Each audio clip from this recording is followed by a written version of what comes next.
প্রিয় দেশবাসী, দেশের একটা ক্রান্তি লগ্নে শোকাবহ অবস্থায় আপনাদের সামনে এসেছি।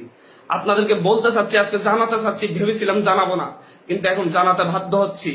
কারণ আপনারা জানেন, আপনাদেরকে বলতেছি, আজকে সকালবেলা মাহবুব যারা ঘিনি এমপি, মাহবুব যারা এমপি আমাদেরকে ফোন করে আমাদেরকে বলেন, মাননীয় প্রধানমন্ত্রী আপনাদের সাথে দেখা করতে চাই, গণভবন আসুন, আমাদের সাথে আলোচনা করুন, আপনাদের পরিবার সহ আসুন, বাবা মা সহ আসুন।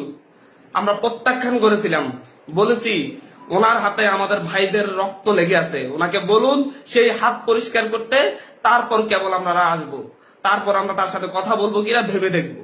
আবারও বলতেছি, আজকে সকালবেলা তিনি আমাদেরকে প্রধানমন্ত্রী, রক্তখ্যাগো প্রধানমন্ত্রী আমাদেরকে আহ্বান করেছিলেন ওনার সাথে আলোচনা করার জন্য গণভবনে যেতে। আমরা বলেছিলাম, আমি আমার জায়গা থেকে বলেছি যে উনি বলেছিলেন আমার বাবা মা সহ যেন যাই। আমি বলেছি যে হচ্ছে ওনার হাতে আমার ভাইদের রক্ত লেগে আছে, ওনাকে বলুন সেই রক্ত পরিষ্কার করতে, তারপর কেবল আমরা ভাববো ওনার সাথে দেখা করব কিনা। কিন্তু দুপুর না হতেই উনি সেই একই কাজ শুরু করেছেন, আবার আমাদের ভাইদেরকে হত্যা করেছেন, আবার আমাদের ভাইদের রক্ত জড়িয়েছেন। উত্তরায়, খুলনায়, হবিগঞ্জে, টাঙ্গাইলে, সিলেটে আমাদের ভাইদেরকে হত্যা করা হয়েছে। আজকে প্রায় 7-8 জন ভাইকে হত্যা করা হয়েছে, শিশুকে হত্যা করা হয়েছে সিলেটে। আবারও উনি রক্তের খেলায় মেতে উঠেছেন। একটা রক্তখাগ্য সরকার কিভাবে ক্ষমতায় থাকছে, কিভাবে থাকতেছে আমরা বুঝতে পারতেছি না। এই দেশের মানুষ রাস্তায় নামবে, খালি হাতে নামবে, উনি ডিরেক্ট গুলি করে মেরে ফেলবেন। বাচ্চা বাচ্চা ছেলেদেরকে মারতেছেন, পাতার খুলি উড়াইয়া দিচ্ছেন। এগুলো কোন ধরনের অফিসার ভাবে বাস করতেছি? এটা কোন ধরনের রাষ্ট্র? সভ্য রাষ্ট্র? এই রাষ্ট্রের মানুষজন কি মরে গেছে? আর আমরা কি আর বেঁচে থাকার অধিকার রাখি না? প্রতিটা মানুষ কি ওনার কাছে জিম্মি হয়ে আছে? যাকে ইচ্ছে তাকে হত্যা করবে, যাকে ইচ্ছে তাকে খুন করবে। এটা চলতে পারে না। এর বিরুদ্ধে আমাদেরকে ঐক্যবদ্ধ লড়াই করতে হবে। আমরা বৈষম্য বিরোধী ছাত্র আন্দোলনের পক্ষ থেকে স্পষ্ট ঘোষণা করতেছি, আগামী কালকে সারা দেশে প্রতিটা পাড়া মহল্লায় প্রতিটা জায়গায় বিক্ষোভ কর্মসূচি পালিত হবে। আর আগামী কালকের পরে পরশুদিন থেকে সর্বাত্মক অসহযোগ আন্দোলন পালিত হবে। সর্বাত্মক অসহযোগ। কোন ট্যাক্স দেওয়া হবে না এই সরকারকে, এই সরকারের অফিসে যাওয়া হবে না, কেউ তার অফিসে যাবে না, কেউ তার সরকারি বেসরকারি সকল অফিস বন্ধ থাকবে, সচিবালয় বন্ধ থাকবে, এভরিথিং বন্ধ থাকবে। গণভবনে কোনো বাস গাড়ি ঢুকবে না, বঙ্গভবনে কোনো গাড়ি ঢুকবে না, এভরিথিং অফ থাকবে। এবং সরকারকে সর্বাত্মক অসহযোগিতা করা হবে। কেউ ট্যাক্স দিবেন না, প্রয়োজন বিদ্যুৎ বিল দেওয়া যাবে না, গ্যাস বিল দেওয়া যাবে না, প্রয়োজনে কাঠে রান্না করা হবে, প্রয়োজনে প্রত্যেকে প্রয়োজনে মোমবাতি জ্বালানো হবে। তারপরে যদি বিদ্যুৎ চলে যায়, যদি বিদ্যুৎ লাইন কেটে দেয়, তাহলে আপনারা প্রত্যেকে মোমবাতি ব্যবহার করবেন প্রয়োজনে। তারপরে এই সরকারকে কোনো সহযোগিতা করা হবে না। এটা খুনি সরকার, আমাদের ভাইদেরকে বারবার খুন করতেছে। আমাদের মুখে এক কথা বলে সকালে কান্নাকাটি করতেছিল যে হচ্ছে এই লাশগুলোর দায়কে নিবে, আর বিকেল না হতে আবার লাশ ফেলতেছে রাস্তায়। মানে দোমুখ সাপ। সকালে এক কথা বলে, বিকেলে আরেক কথা বলে। আমাদের সাথে বলেছিলাম যে আমাদের সাথে 14 তারিখ 15 তারিখে আমাদের সাথে বসেছিলেন, ওনার সাথে আলোচনা করবেন, কিন্তু তারপরে দেখা গেছে তারপর থেকে আমাদের ভাইদের উপর হামলা করা শুরু করছে। উনি একটা নৃশংসতা চালাচ্ছে বাংলাদেশে। কোন ভয়ঙ্কর একটা অবস্থা বাংলাদেশে বিরাজ করতেছে। ছেলেদেরকে, শিশুদেরকে, বাচ্চাদেরকে, মেয়েদেরকে হত্যা করতেছে। ছাত্রলীগ যুবলীগ গুলি নিয়ে রাস্তায় নামতেছে। ওরা সন্ত্রাসীদেরকে নিয়ে রাস্তায় নামিয়ে আমার ভাই বোনদেরকে হত্যা করেছে। আর বসে থাকা যায় না। আমরা সারা দেশের ছাত্র, নাগরিক, অভিভাবক যে অবস্থানে আছেন, মা বোন, প্রত্যেককে বলবো আগামীকাল থেকে আপনারা প্রত্যেকে রাজপথে থাকবেন, প্রত্যেকে প্রতিটা বাড়ি থেকে রাজপথে থাকবেন। আপনারা কেউ ঘরে বসে থাকবেন না, এটা আপনাদের দায়বদ্ধতা। আপনাদেরকে বলতেছি, প্রতিটা লাশের রক্তের প্রতি আপনাদের দায়বদ্ধতা আছে, প্রতিটা শহীদের রক্তের প্রতি আপনাদের দায়বদ্ধতা আছে।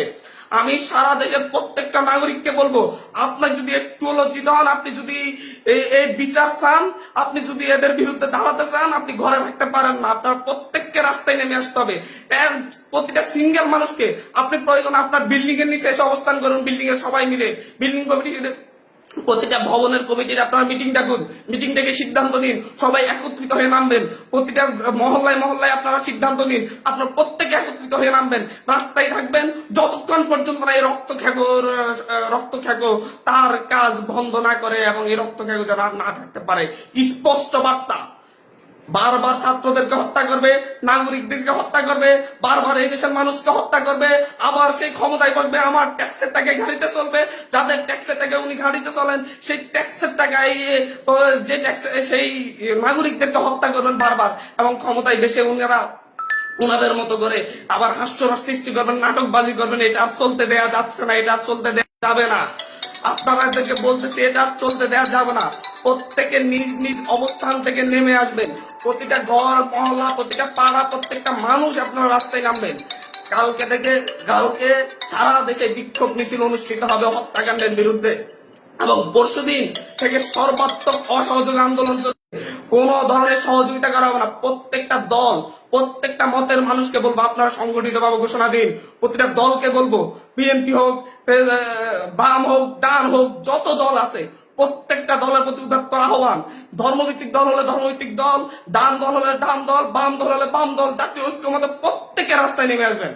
প্রত্যেকে রাস্তায় নেমে ঐক্যবদ্ধভাবে আপনারা জানান দিবেন এইটা বাংলাদেশে চলতে পারে না, কোন রক্ত খেকো এইভাবে থাকতে পারে না, বারবার রক্ত জড়িয়ে তারা ক্ষমতায় থাকবে তা হতে পারে না। তিনি আজকে সকালে আমাদেরকে বলেছেন, আমাদেরকে দাওয়াত করতেছেন যে আমার বাবা মাকে নিয়ে আমি ওনার গণভবনে যেতাম, যে ওনাদের সাথে আলোচনা করতাম। জাস্ট একটা কথাই বলেছি, ওনার হাতে আমার ভাইদের রক্ত লেগে আছে, উনি ওই রক্তাক্ত হাত পরিষ্কার করুন, তারপর আমরা গণভবনে যাবো কিনা ভেবে দেখবো। কিন্তু তিনি তো রক্তাক্ত হাত পরিষ্কার করার সিদ্ধান্ত নেনই নেই, তিনি বরং আরো রক্ত জড়ানোর পথ বেছে নিয়েছেন। বাংলাদেশের পুলিশ বাহিনী, র্যাব বাহিনী, সেনাবাহিনীকে বলবো, আপনাদেরকে বলতেছি, আপনাদের ছেলে সন্তানরাও আন্দোলন করতেছে, আপনাদের ছেলে সন্তানরাও বিশ্ববিদ্যালয়ে পড়ে, স্কুলে পড়ে, কলেজে পড়ে, তাদেরকে হত্যা করা হচ্ছে। ভুলে যাবেন না মুক্তিযুদ্ধের সেই পুলিশের কথা যার সন্তানের বুক ঝাঁঝরা করে দেওয়া হয়েছিল আরেক পুলিশের গুলিতে যাত্রাবাড়ি থেকে।